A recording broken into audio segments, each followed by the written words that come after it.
Почитувани, излезе уште една вистина на виделина за неодговорното и несовесно работење на поранешната локална власт на ВМРО-ДПМН предводена од поранешниот градоначалник Маријан Ристевски и неговите директори и послушници. Сашо Николовски, поранешен директор на јавното предпријатие Водовод и канализација, го оштетил предпријатието за околу 100.000 евра за ненаплатени побарувања за вода, што е класична злоупотреба на службената положба и овластување. Затоа го повикуваме основното јавно обвинителство веднаш да покрене соодветна кривична постапка за ваквата злоупотреба на Сашо Николовски. Јавноста е згрозена од фактот дека некои граѓани биле повластени и не плаќале сметки за вода, додека сите останати морале како знаат и умеат да си ги подмират трошоците спрема јавното предпријатие. Извршни решенија за ненаплатена вода се чувани во фиока и од новинари, познати локални мегафони на власта, кои секојдневно шират спинови и дезинформации.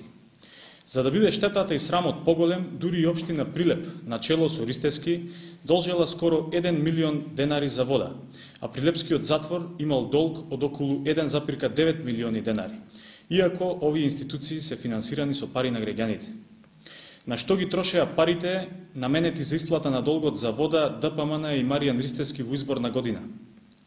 Маријан Ристевски и ВМРО-ДПМН немаат образ да излезат пред граѓаните и да соопштат на што ги потрошија скоро 10 милиони евра од КФВ банката, пари што СДСМ ги обезбеди за обнова на водоводната мрежа во градот, затоа што моменталните загуби на вода се движат над 50%. Тоа значи дека парите ги потрошија, а не ги санираа губитоците на вода во општина Прилеп. Затоа ВМРО-ДПМН лаже кога вели дека го решила овој горлив проблем на прилепчани. И покрај лажните вести што упорно ги пласира ВМРО-ДПМН преку партиските мегафони, цената на водата во Прилеп ќе биде пониска во однос на препораките од регулаторната комисија за зголемување на цената на водата. Новата локална власт, предводена од градоначалникот Јовановски и мнозинството на СДСМ во Советот на општина Прилеп, работи на долгорочно решение за обезбедување на чиста и редовна вода за пиење за граѓаните во сите делови од градот. Ви благодарам.